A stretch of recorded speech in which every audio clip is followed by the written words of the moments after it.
going on, guys? Sixers lead 3-0 to the Raptors and an unbelievable turnaround 3-point shot by Joel Embiid with seconds remaining. We're breaking it down. What's going on, guys? Welcome to the panel. Subscribe, comment. Let's freaking go. Over there, my man Justin at J_Persichetti. What's up, Justin? Yo, I'm just gonna say it. Embiid, you can't not have him be the MVP now, man. Like he just willed this team. What's up, Sean? He willed this team to a victory without James Harden. With the game, the Sixers had 20 plus turnovers tonight. It's insane. It's insane. Oh, then we've got my man Tiago. What's going on, Tiago? Yo, man, it's unbelievable. Just now we're talking. Like, we're about to criticize Embiid for those last two possessions at the end of the regulation and overtime. And then he just probably hits one of the greatest shots in Sixers history, I would say. I mean, we probably have to go back and look at it in more detail, but I would imagine this will go down as one of the most memorable shots in Philadelphia history. So, talk about, man, but this was an unbelievable performance, particularly in the second half by Joel Embiid. Yeah, 28 points in the second half. We're going to break it down. Top takeaways, player of the game, you name it. And then we've got my man from the Pick Swap podcast. What's up, Sean? That might have been the greatest basketball game I've ever watched. I mean, that was just absolutely awesome. From start to finish, for the Sixers rolled with the Raptors' best punch, came through without James Harden at the end there. I'm still just like blown away that I just saw that and the game ended that way. Joel Embiid is the absolute man. If you want your MVP, there's your fucking MVP, man. Making huge shots when it matters. Meanwhile, Jokic is like a minus fucking 45. Get out of here. Embiid is the MVP. Let's go. Let's talk about top takeaways. Lead us off, Tiago. What's one of your takeaways from this game? Yeah, I mean, there was a lot of takeaways, but you got to go right straight to the man, Joel Embiid. This was not his finest overall performance. A lot of turnovers. It was so bad. A lot of sloppy play, especially in the first half. But in the second half, man, you saw what makes Joel Embiid special. I think what's even more impressive is the fact that Toronto was clearly targeting him out in space. And you could clearly see the fact that he was getting extremely tired towards the end of the game. And for him to be able to harness that energy, not only defensively, but also have enough legs to hit a step-back three-point shot with the game on the line, to me is just amazing. Absolutely amazing. So, I think just overall, it's just like we talked about it. I think it's going to go down as one of the biggest shots in Sixers playoff history. And it starts with Joel Embiid, man. Simple as that. We've got a special guest. He is Mark Henry Jr. of Chalk Talk of Fox Sports The Gambler. What's going on, Mark? How could I not hop on right now? I mean, oh my Lord. I don't even know what to say. I came on without anything to say other than just like, that's the best moment of my Sixers fandom. Like I'm younger. So 2001, I was very young. I don't have much memories of 2001. That tops any moment of this recent stretch. I mean, we obviously won a couple first round playoff series, never got past the second round anyway. That's the moment, like when people think of certain players, I think that there are always moments that are attached to those players. I think that's the moment that people are going to associate with Joel Embiid for a very long time. And it's onions, as Raftery would say in college basketball. It took onions to make that shot, especially after missing the shot to end the first half. It's just, Joel Embiid is everything you could possibly want your franchise player to be. How great was that shot? After Raptors fans cried and moaned and whined play after play and possession after possession. Foul. Go home. You're down 3-0. Sean, what's one of your takeaways? Yeah, I mean, it's a bummer Joel Embiid can't score when he's not at the free throw line, So very happy to see that. Another takeaway I do have is, I guess a little bit aside from the positive talk, is how much James Harden is needed on this team. The late game possessions, I thought it was super clear. Like, I love Maxey with all my heart, but the possession leading up to the game-winning shot where Embiid got it poked out, they pretty much just like froze for 15 seconds of the shot clock and stood there. Mhm. Like those are the possessions that we're seeing why there needs to be a true floor general on the floor. And that is James Harden. It was disappointing, tough break on the 6th foul. He did get him on the arm. He tried his best. Like he was really trying to play good defense there. So I'm not going to criticize the guy, but for sure Harden is necessary in this playoff run as a whole. I like that pretty much everybody left it all out there, and Harden's included on that. Harden was awesome tonight. We're gonna get into that. What about you, Justin? Do you have a take of this game? Listen, we've talked a lot about it. I think the biggest thing, I agree, Sean. I think this game you definitely saw just how much James Harden is needed on this Sixers team.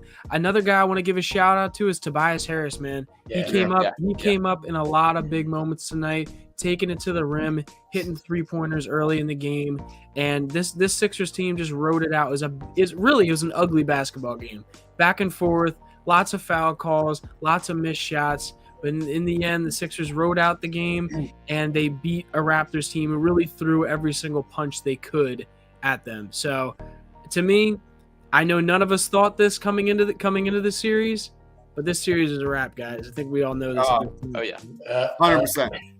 I mean, Doc Rivers coaching the Sixers. Don't you put that evil in the world, Thiago. I would not sign on the dotted Oh God, line. we got 6 coming in. Isn't that the take? Like the Sixers fought and fought and fought. They didn't have a lead until very late in this game. You look at the first half of this game, it was absolutely horrendous. Way too much ISO, no ball movement whatsoever. It was horrible to watch. Turnover after turnover. Embiid was a -8. It was tough. Other than James Harden and Tobias Harris, like no one was really truly hitting shots. And they fought and they fought. And I don't know how many turnovers they had there, but I think they only had 2 in the third quarter. I need to look into this game. I'm on cloud 9 right now. Then we've got my man Rob Lange coming in to say what's up. What's up, Rob? Hey, listen, I knew you were full, but I just text Dimes like right after the game. I said, let me the fuck in for like 2 minutes, please. Just give me 2 minutes because I'm sitting in a house. Everybody's fucking sleeping. I probably just woke them all up. I need to talk to somebody. I've now decided, I sent the message to you guys. I hate Toronto more than the city of Cleveland. So the city of Cleveland is no longer in my hatred. Okay? Because what you saw today was such retribution for everything that you've seen in this series from Toronto, from the crying about every call to the fuck Embiid chants. Really? You're supposed to be the peacemakers of the world up there in Canada. Fuck Embiid? Are you kidding me? Are you kidding? And for him to turn, and the funny thing is, I think we're all screaming the first 2 Joel Embiid 3-pointers to at the end of regulation, like, oh God, why is it the play? Stop doing that shit. I just texted, stop giving the ball to Joel on the last shot. Fuck me, as well as fuck Toronto, because it worked out really well. And I love taking the heart of pissy fans like Toronto. I love it. I love everybody. 100%. Before we get into some more specifics, Mark, do you have a take of this game? Yeah, I mean, it's hard not to look at Tobias Harris. Like Justin said, Tobias Harris just continues to impress me. And I keep looking for ways that this team is different than the teams that have broken my heart and let me down. And one of those reasons is this seems like a different Tobias Harris. Obviously, it's a different Joel Embiid. It's a different Tyrese Maxey from last year. But Tobias Harris isn't maybe the guy who you'd expect to be a lot different year to year. He's an older player. You kind of expect him to be what he is. He's completely molded his game to be the type of a role player that he can be around James Harden to maximize, his 3-point shooting, which has been the thing we've been yelling about and screaming about for so long that he won't pull the trigger. And he didn't have some 25-point performance tonight. He wasn't 65% like he's been throughout the series, but he's now averaging 19 points per game in this series on 58.8% shooting. If anyone would have told you that's what you're getting from Tobias Harris in any series, you're saying, sign me up. I mean, we kind of expect to see what we're getting out of Joel, obviously, last shot aside. But, I mean, what we're getting from Tobias Harris is such a bonus, not just in this playoff series, but the last 5 weeks. Those first couple games with Harden, it was like, wow, we're really going to have to trade Tobias Harris probably in the offseason and for pennies on the dollar. But he really has molded his game into being the type of player that, I don't have a problem with him coming back next year, obviously pending some horrible rest of the playoffs. But I think that he's become a player that can fit in a system that needs shooters around Joel and James Harden. Can I just Right. make a point on I think there's- Tobias? So just one point on Tobias because in the fourth quarter he defended Pascal Siakam, OG Anunoby, and at one point he defended Gary Trent Jr. out of the perimeter. He was the one that set the down screen on Joel Embiid's three-point shot. He also attacked the offensive glass. And yes, granted, he did miss that bunny at the end of regulation, but he did literally everything on the court for the Sixers to win in the fourth quarter. And that's been something that people have been critical to Tobias, the fact he's not really driving wins. To me, he was critical to the Sixers winning tonight, point blank. Yeah, absolutely. Let's get some comments real quick, guys. Keep them coming. We'll bring it up here during the show. Chris says, James Harden almost 20 points, but fouled out in the guts of the game. I thought James Harden had a terrific game, and I thought that was over. I thought that was it for me. And sure enough, I'm more than happy to be wrong. Let's go into Quentin. They need to issue a health and wellness watch for Raptors fans tonight. It feels so good, man. Just they're an embarrassment. Those Raptors fans are an embarrassment, man. How much do we miss Thibault? Not very much. We can get into that in a little bit. Some other comments. Let's just roll here into James Harden, who I thought had a really strong game before fouling out in this one. 19 and 10, I believe. He was a +0 in this one. 7 of 13, 6 rebounds, 2 of 4 from 3. Anybody have any quick takes on James Harden tonight? I think something that I liked about James Harden and something the Sixers is when another team makes a run, he's been good at calming the team down, I feel like, and slowing the ball down and getting his bucket or getting a good shot for the team. You saw that early in the game. Just in the first quarter, the Raptors obviously made a decent run early to get the fans into it. James Harden comes down, makes it 6-3 on an easy 3-point shot by him. So I think stuff like that that you've seen since he's joined the Sixers it doesn't just have to be Joel Embiid posting up every time there's a run by the other squad. James Harden can come down and get a good shot for either himself or somebody else on the roster. So I think that's something that you love to see from a guy who, you trade your second best player for. Yeah, to touch on that, there's a calming influence in his game, which is super refreshing, the Sixers team. Yeah. And it definitely was missed down the stretch. Again, it's disappointing he fouled out, but he just has a pace to him and a presence that you're not adjusting his speed. The game is kind of coming to him, which is a really good thing and something the Sixers need. I thought he had some nice bursts. I thought he attacked the rim pretty well. He got a nice foul call late. It was disappointing he split the free throws. But Harden, I thought, had a very good balance today. He ended with 10 assists as well, obviously being the playmaker that he needed to be. Again, disappointing the foul out, but overall, a pretty complete game from Harden as a whole. Yeah, big time. I love this comment right here. My man Stevens having a good time. The two Sixers fans courtside are the luckiest mofos ever. I'm so jealous. I'm going to wake up my wife and go get laid, man. And my man Steven, living his best life. His life's over if he goes and wakes up his wife right now. Do we talk about the refs tonight? Group decision. What are your thoughts? No, we're not going to go there. Toronto when you talk about the refs. There was a point where the Sixers had 12 turnovers in 15 minutes. It was that bad. It felt like every single time Embiid went into the post, it was stripped. It felt like it was charge after charge after charge. It was absolutely brutal. And kudos to this Sixers team in the second half. I don't know what they shot here in the second half. Let's check it out. But they pulled it out. The Sixers pulled it out. The Sixers shot 17 of 34, 50% from the field, while the Raptors shot 14 of 39 from the field, 36% in the second half.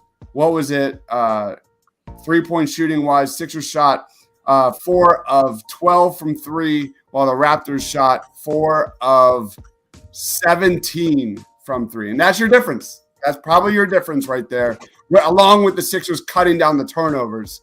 But where do we go from here, guys? Let's go into just quick players of the game while we all have our crew here. Lead us off, Justin. Who's your player of the game? I'm taking Tobias Harris, man. I genuinely think if Tobias Harris doesn't have some of the big moments and big I guess not big moments, but just key makes that he had throughout the flow of this game, I don't think the Sixers are in this game.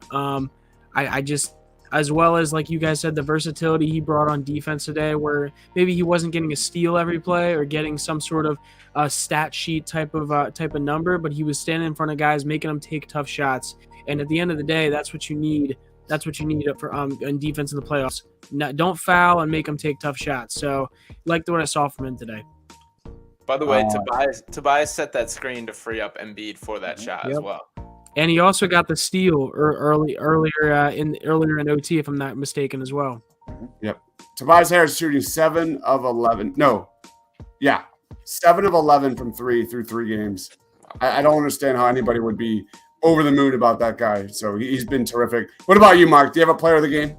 Yeah, I mean, I think it's Joel Embiid. Not to take the obvious guy here, but Joel Embiid is just, I mean, it's unbelievable what this guy does on both ends. I think what he did on the defensive end was even more important than what he did on the offensive end tonight. Just not to make it a Jokic thing. I don't want to make it a Jokic thing, but I mean, he can take his MVP while he might be the first MVP in 38 years to get swept out of the first round.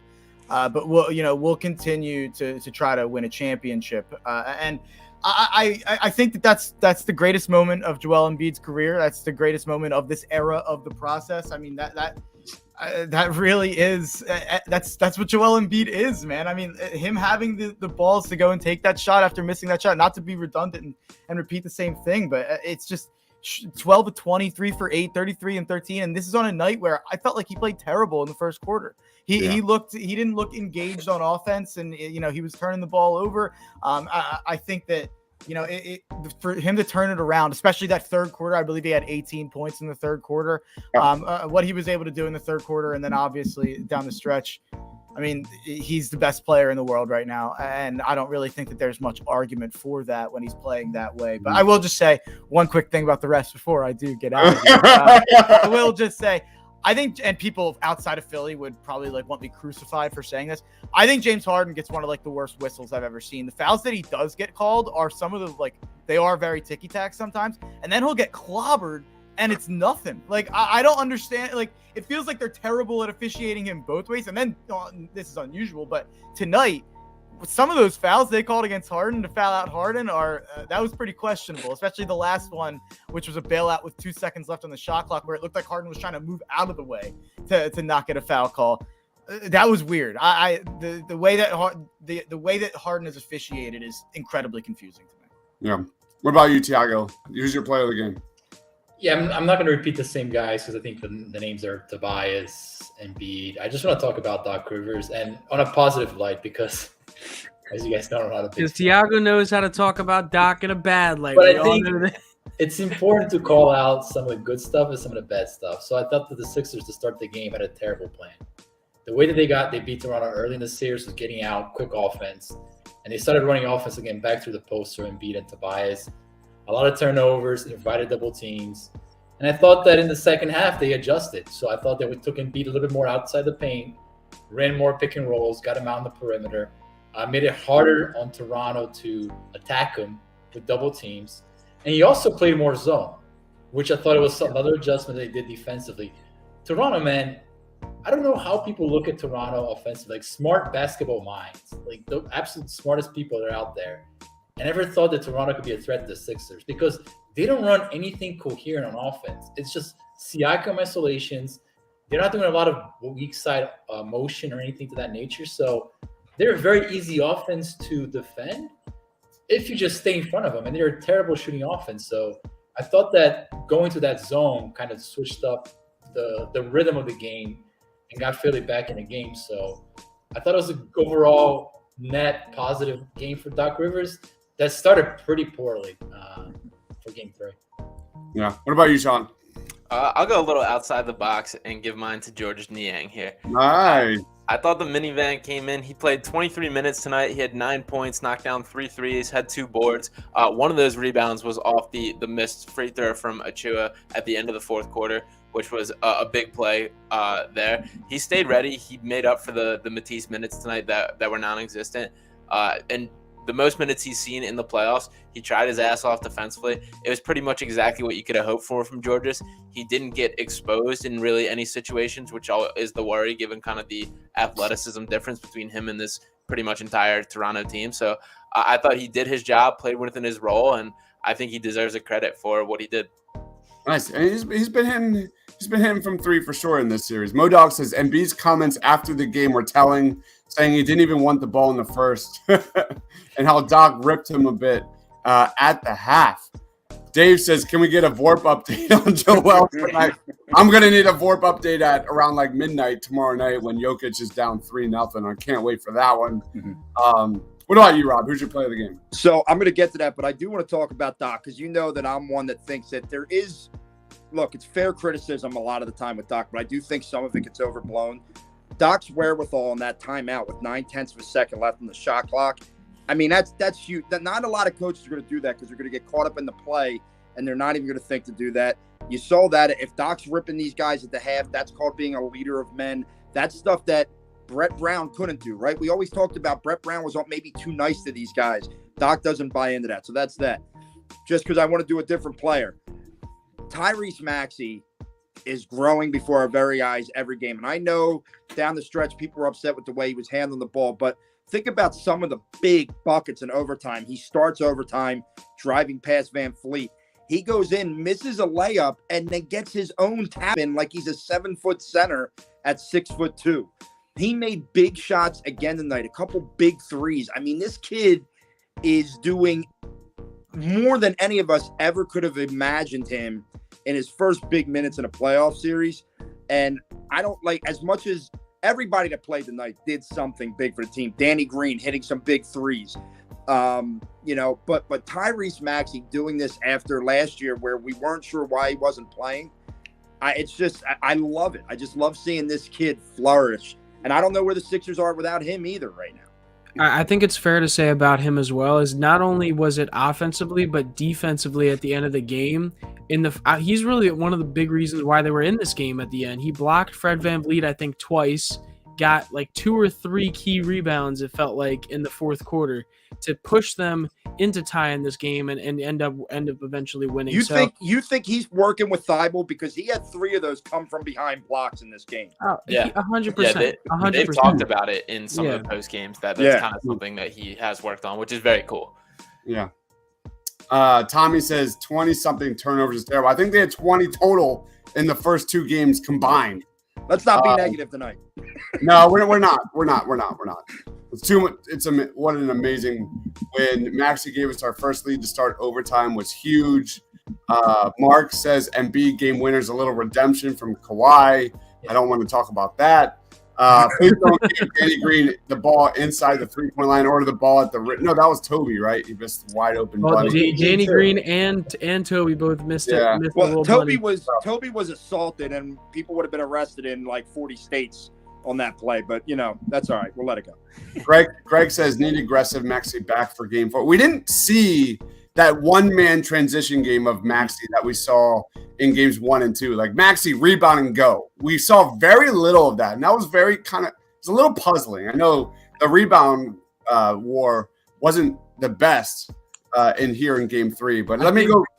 Real quick, I think something you saw about Maxey tonight that was a little about at least how they covered him tonight that was a little different is they did not let Fred VanVleet stay on Maxey tonight. They did not let Maxey just tear apart Freddie.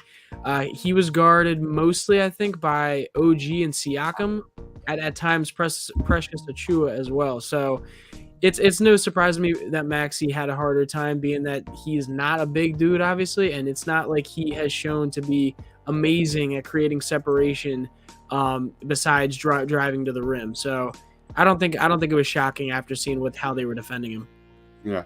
My player of the game, I'm going to go just 2 of them. Oh, by the way, Smacky says we won this game in spite of turnovers. We might need to get the brooms out. We're going to touch on that very, very soon.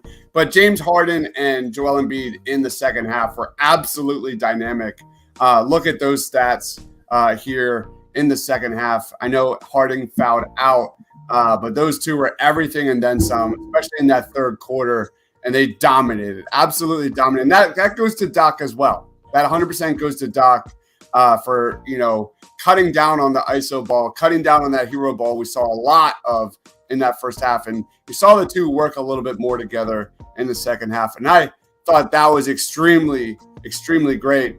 But my other player of the game, and we have to talk about this tonight, it has to be this dude who was absolutely horrendous, and that is Pascal Siakam in the second half, handling his inner Kevin Durant, going 0 for 4 in the second half. The dude was over-dribbling, nearly turned the ball almost seemingly every single time he touched the basketball. Only one time in the paint, where that is his clear advantage against the Sixers, especially with no Thibault.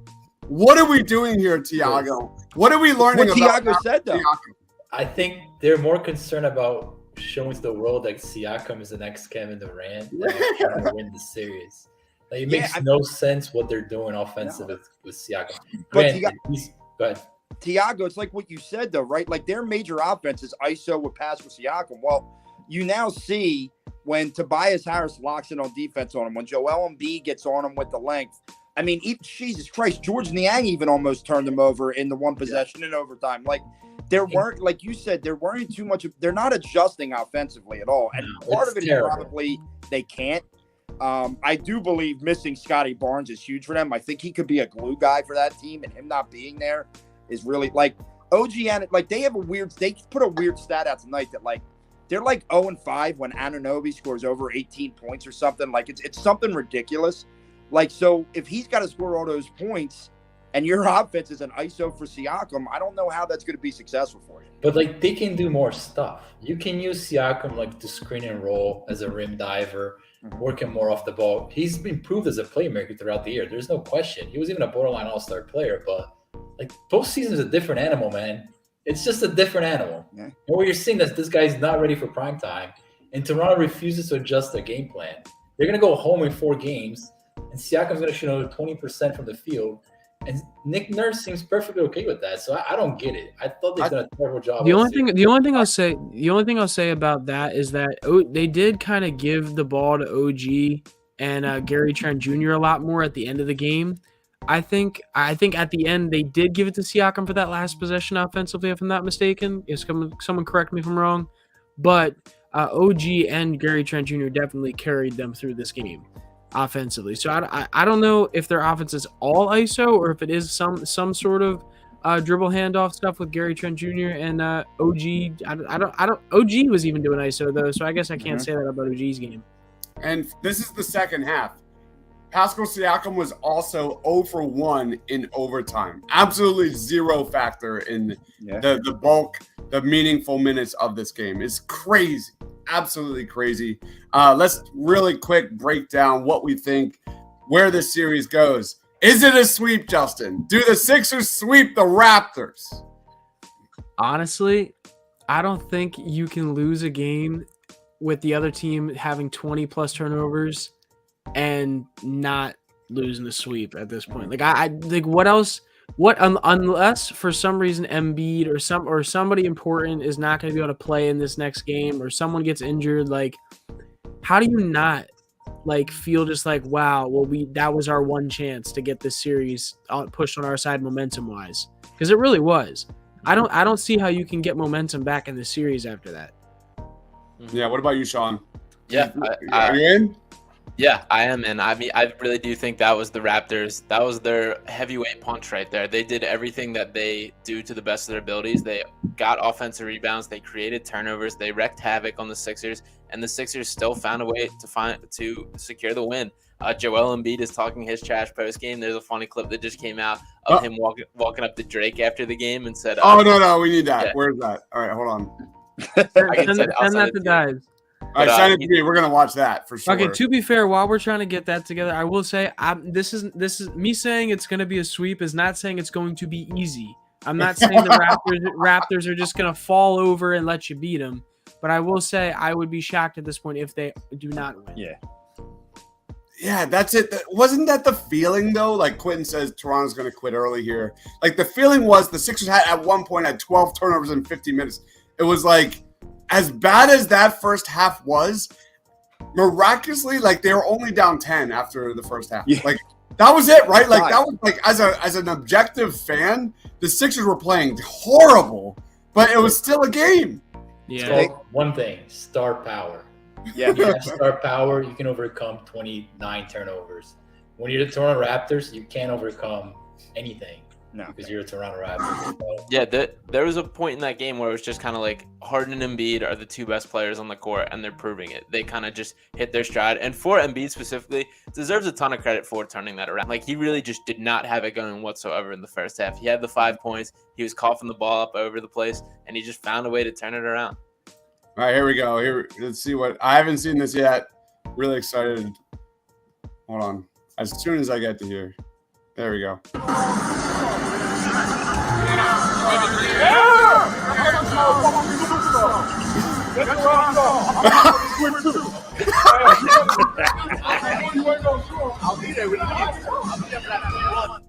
I'm coming for that sweep, baby. I'm coming for that sweep. That's my MVP. Gotta Yeah, love him. quick shout out to Rob King walking behind Embiid on that one. All right. Listen, I want to say that at halftime, Dive, what you brought up, they're just down 10 after all that. I doubled down and took the Sixers money line at halftime. That's how boy. That's how I really felt like if they could eliminate some of the turnovers, they could win this basketball game. And just like I went into this thinking, all right, if I thought they were going to win tonight, my prediction score was 108-100 this morning. That's what I told a couple people, so I wasn't far off. But I thought they'd win tonight, lose on Saturday at the 2:00 game. But I don't know how a team picks it back up after losing in a demoralizing way like that. And I think if the Sixers can start hot, if they can come out and get up like 8-9 points in the first quarter, I think you're going to kind of watch Toronto just say, we don't want to fly back to Philly. Yeah. like we don't want to fly back there. There's no reason to do it. How does this thing go, Rob? I'll say sweep. Yeah. I think it's gonna happen. That's got to be completely demoralizing. Demoralizing. Everything going your way. That was like quicksand for the Sixers. Everything was going in the Toronto direction in that first half. And kudos to the Sixers for keeping it a game at the end of the first half, and then Doc making adjustments. Man, Is that true? Hold on. Joel Embiid is the first center with a game-winning go-ahead 3 in a playoff game in the last 25. That can't be right. That can't be right. Well, I mean, think about it. 25 years?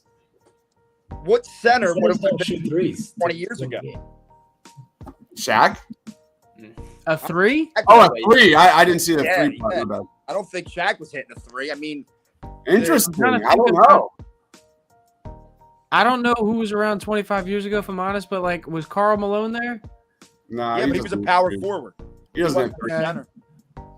Yeah, Rasheed Wallace is a I good don't know. guess.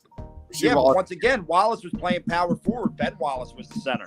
So Yeah, I mean, if you're going strictly center, I don't think there has been. Yeah. I'm trying to. Tim Duncan? Did he hit a He 3? played some. He has 3s. He's definitely hit a. Maybe not game winners though. Where there was that one where he banked it in. Remember that one he banked it in? I think that was a game tying 3. I could be wrong. I'm trying. I'm thinking. That's awesome, man. That is so great. Especially when Tell us where you found that Jokic goes down 3-0 tomorrow night. It's gonna be awesome. It's gonna be awesome. I can't wait to run the stats. I can't wait for Ben Simmons to come back just in time for the sweep of the Brooklyn Nets, dude. That'll be cool. Yeah, it would be. Wait. Did the Celtics win that game? Yeah. Oh, the Celtics came back and won that game. Did they really? Yeah. Oh my God. What's his name? Oh God, why can't I think of Brown? Brown went friggin' bonkers. Jaylen Brown. In the second half. Yeah, I stopped watching because I was watching the Sixers game, obviously. But Yeah, oh my that's God, tough. I thought for sure the Nets had that one. Yeah, the whoever schedules these games needs to give a little more Agreed. Definitely. because like the Sixers were like starting the fourth quarter right when it was like nuts and bolts time, like 3 minutes remaining in that Boston game. That was hard. I couldn't balance that at all. I agree, Justin. I was watching the Sixers, but it felt like right when that game was getting crazy was when this fourth quarter started. We need like more like of that, March Madness where they can like. We need math people to figure that out. But anyway, Sean, how would you grade tonight's performance, man?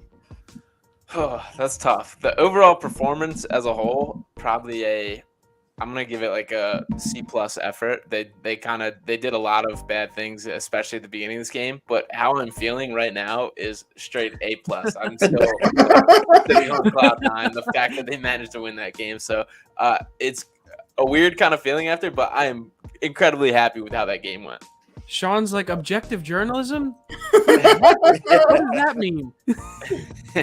I'm with you, Sean. Like you look at like the second half, the overtime. Toronto scored 39, 45 points total between second half and overtime, man. And given how much the Raptors fans were shitting on this team and Joel Embiid and Nick Nurse crying out, trickled down to the players and then the fans, and this is an A+, man. I know it's not on the court an A+. For me, psychologically, emotionally, this is an A+ win. I'm loving this one, man. Especially when the Raptors fans during this game were like starting to like tweet at me. Yeah, same. They're brutal. They're brutal. They're being they hunt. They're like a pack, like a wolf pack. What about you, Rob? How would you grade tonight's performance? I got to grade off emotion, right? Like I agree, like performance-wise, you probably look C+, but how can you not walk away and just say, hey, after they fight back, they're able to come, get over all the bullshit that they were playing with the turnovers and the fouls and James Harden fouling out. And they tried the same shot like 3 times and they hit it. Third time's a charm for Joel Embiid. I'm just pumped, man. It showed you the maturation of this team. And I think it showed you the maturation of Joel Embiid this year. I think, they're just different. They're just different. These are games that they lose in years past. And they never went away. Even when they got down 5 late in the fourth quarter, they just never went away, kept plugging. And it's just a hell of a win. So I can't give anything less than that. Thiago. Yeah, I wouldn't suggest using this model against a team like Miami or Milwaukee because it's probably not going to end very well. But against a team like Toronto, you can definitely do pretty much whatever you want with that team. There's a saying for tonight's game. It goes 1-2-3 Cancun. I think the Raptors are cooked. They're done on Saturday. And quite frankly, they can go the hell home because you heard a lot of nonsense before the series about how they pose a threat for the Sixers. And they were never a threat. I had the Sixers in 5. We're going to get swept out of the freaking building and go play your golf in the offseason because I'm kind of over that whole team right now. So, what about you, Justin? Oh, man. I don't even know what to exactly grade them because like everyone's saying, everyone already said all it is. Basketball-wise, it didn't look good most of the game, but at the end they got the job done. So I'll give them a B for the fact that they got the job done for the overall grade. But something I want to say that was super encouraging to me was the fact that the Sixers defense progressively got better throughout the game. I felt like early in the game Toronto scored 29 points 29 and 27 in the first half in the first and second quarter, scored 19 in the third quarter, 20 in the fourth quarter, and then 6 in the overtime. And the Sixers outscored them in each of those quarters. So stuff like that I think is important, that you're able to really lock down and figure it out and just get the job done. And overall, that's what good teams do. They get the job done at the end of the game. So hopefully the Sixers can learn how to better defend wings because OG and Gary Trent Jr. were having at it. So let's hope for the next series because they are going to sweep this team that they do a better job with Miami. You look at the Raptors in overtime. Every single shot was on the perimeter. Every single shot. Talk about tired legs. Right there it is. Man, it's crazy. Love it. Meanwhile, the Sixers, we're there. So let's do final thoughts and plugs. Sean, lead us off, man. Yeah, final thoughts. Once again, that was just an incredible basketball game. That was awesome to watch. That entire just close stretch was just awesome. So I was jumping around and I'm just super grateful to have witnessed that. Joel Embiid is the man. It is his world and we're living in it. As far as for me, you can follow me on Twitter at Sean_Bernard1. You can check out my written work on Philly Sports Network and Clutch Points and check out the podcast at Pick Swap Podcast. Give a subscribe on YouTube and follow it on Twitter as well. Make sure you guys check that out if you love Sixers content. Go ahead, Rob. Hey man, this was just fun. I mean, this was just fun. This is what we were hoping for from this playoffs. I think we all got a little scared because of how the end of the regular season went, and now here we are. We're a game away from a sweep in the first round and back into that dreaded second round. But I'll take it any way we can get it. As far as finding me at Philly_Madness, find me on Party on Broad. Whenever I can, crash the post-game show like I did tonight. Thank you, Doc, for allowing me to do that. You catch me here as well. Tiago. Final thoughts, man, is enjoy the ride. You remember what Embiid was 3-4 years ago and what he's turning into, man. It's quite a ride. I would never think that he would be this kind of player. You always hope he could be, but that's a pretty massive leap, man. Like, only big-time players hit these types of shots, and it just speaks to the journey that he's been in over the last 4 or 5 years. So enjoy the ride, man. It doesn't last very long, and the Sixers have a special player in their house for a long time, hopefully. So, and, Joel Embiid somehow ended up in this game at +8. So, yeah. insane. How many turnovers did he have? He had 6, but I'm pretty sure 5 of those were in the first half. I could be wrong. It was ugly. Yeah. It was ugly. Call it the Korkmaz on the chat, please. Jesus Christ. Corey wants some playoff court. Absolutely. Absolutely. What are we watching out here? Nah, I'm good. Yeah, I'm good too. Yeah. Oh my God. Yeah. Kudos to Sean for bringing up. Was it you, George Niang?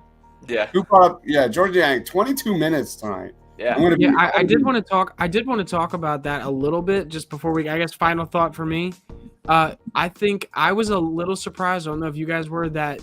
Doc decided not to put anybody else in the rotation, and he did decide to just give more minutes to Danny Green and George Niang. Now, I think I believe I said that last game's post-game show. Tell me if I'm wrong, but I think I said that he was probably going to do that. But I think I agree, Sean. What you brought up before, Niang is hitting shots right off the bench, microwaving, and it's no fear. It's amazing. It's amazing to watch. Shake Milton, I think, is also giving you some decent minutes off the bench as well. He hit 2 big free throws at one point in this game. But yeah. Oh man. All right, let's wrap it up. The other plugs I just want to get. I never do plugs, but the plug I'm gonna do is I was actually recording during the final minutes here, and we were going absolutely nuts. So I'm gonna edit that and drop it. And I promise you guys, it is crazy. It is. We are jumping and screaming. I can't believe I still have a voice. I'm gonna pass out. But anyway, thank you everyone for watching. Please be sure to like, comment, subscribe, all that kind of fun stuff. Follow everyone here. Amazing Sixers Twitter follows. I promise you. Real quick, congrats to Sean for getting that check mark, by the way. Yeah. Yeah. I appreciate it. Yeah. Certified. Yeah, man. It was just, dude. Sean kills it over there at the Pick Swap podcast. Everything, just by far the best Sixers Twitter followers here. Period. In general, you guys absolutely kill it. Guys, we've got Saturday at 2:00. The Sixers go for the sweep, man. It's going to be a beautiful thing. Make sure you lock it down here. We'll be back there bringing you everything Sixers and expect a ton of highlight reels and breakdowns of Game 3 here on the channel as well. And then I've got Harrison Grimm tomorrow at 6 talking about this amazing win as well as a quick interview. So thank you everyone for watching. For Tiago, for Justin, for Sean, for Rob, stay awesome.